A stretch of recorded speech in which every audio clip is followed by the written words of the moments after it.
प्रश्न 2 करेंगे प्रश्नावली 7.2 का। बताएं सत्य या असत्य। जो हमें नीचे यहाँ पे दे रखे हैं हमें बताना है कि इसमें से कौन से सत्य है कौन सा असत्य है। तो सबसे पहले उन्होंने बोला है कि किसी भी विषम संख्या का हम घन जब निकालते हैं तो उसका जो घन आता है वो सम होता है। तो ये सत्य है या असत्य है?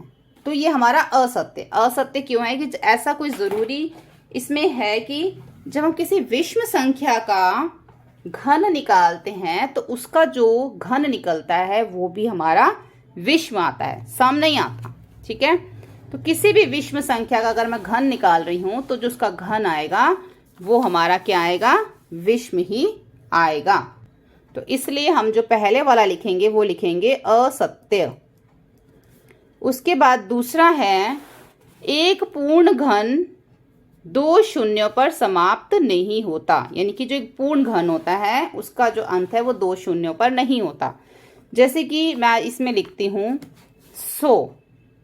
जैसे कि अगर मैं 10 का घन निकालती हूँ तो 10 का घन कितना आता है? 1000 आता है। तो 1000 हमारा जो एक पूर्ण घन है, ठीक है, ये हमारा पूर्ण घन है। तो इसका जो अंत है वो 2 शून्यों पर नहीं होता। इसका अंत कितने पे हो रहा है? 3 शून्य पे हो रहा है।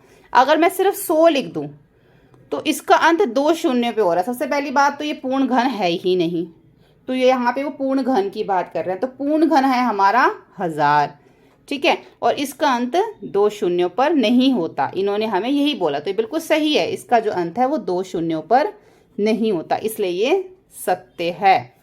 तीसरा है यदि किसी संख्या का वर्ग 5 पर समाप्त होता है तो उसका घन 25 पर समाप्त होता है। अगर हम किसी भी संख्या का वर्ग घन, इसमें हम वर्ग निकालते हैं, जैसे कि मान लो मैं यहाँ पे 15 का वर्ग निकालती हूँ, उसके बाद 15 का ही मैं घन निकालती हूँ, तो 15 का जब मैं वर्ग निकालती हूँ तो 225 आता है। लेकिन जब मैं 15 का घन निकालती हूँ तो 3375 आता है। यानी कि जब हम वर्ग निकालते हैं किसी भी संख्या का, जब मैं वर्ग निकालती हूँ तो उसका जो अंत है, उसका जो समाप्त है वो 5 पर होता है। ये तो बिल्कुल ठीक है। लेकिन अगर मैं किसी भी संख्या का घन निकालती हूँ तो उसका अंत जरूरी नहीं कि 25 पर ही हो, इसका अंत तो 75 पर हो रहा है। तो इसलिए ये असत्य है। फोर्थ देखो, ऐसा कोई पूर्ण घन नहीं है जो 8 पर समाप्त होता हो। तो ये असत्य है। क्यों असत्य है? क्योंकि 8 तो पहले ही जो है अपने आप में एक पूर्ण घन है। ठीक है, अगर मैं इसके अंदर 2 का घन निकालूं तो 8 आता है, तो ये हमारा 8 पर ही समाप्त हो रहा है क्योंकि इसमें एक ही संख्या है। अगर मैं 12 का घन निकालूं तो वो 1728, तो वो भी 8 पर ही समाप्त हो रहा है। तो ऐसा इन्होंने बोला है कि ऐसा कोई पूर्ण घन नहीं है जो 8 पर समाप्त होता हो। तो ये असत्य है। ये भी हमारा पूर्ण घन है, ये भी हमारा पूर्ण घन है, तो ये दोनों ही 8 पर समाप्त हो रहे हैं, तो इसलिए ये असत्य है।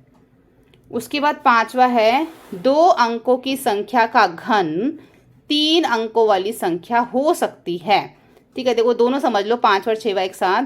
2 अंकों की जो संख्या का जो घन है, अगर हम किसी भी 2 अंकों की संख्या का घन निकाल रहे हैं तो जो घन आएगा वो 3 अंकों की संख्या हो सकती है, और 2 अंकों की संख्या का घन 7 अंकों की संख्या या उससे अधिक भी हो सकती है।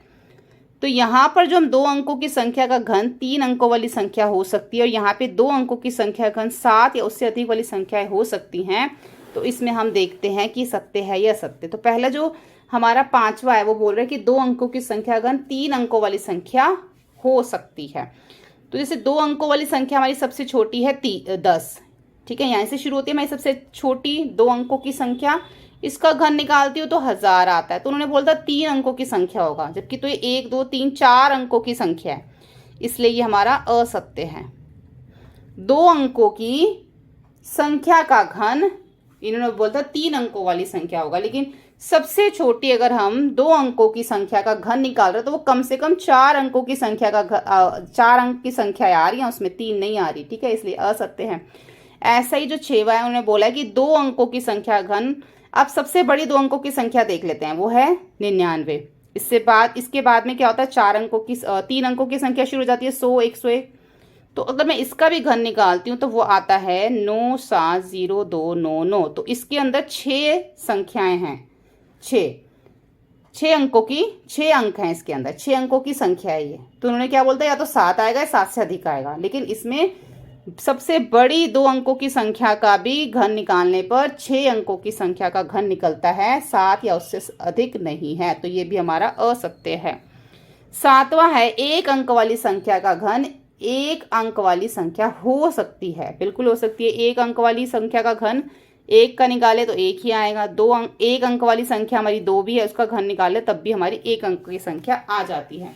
तो ये भी हमारा सत्य है। ठीक है।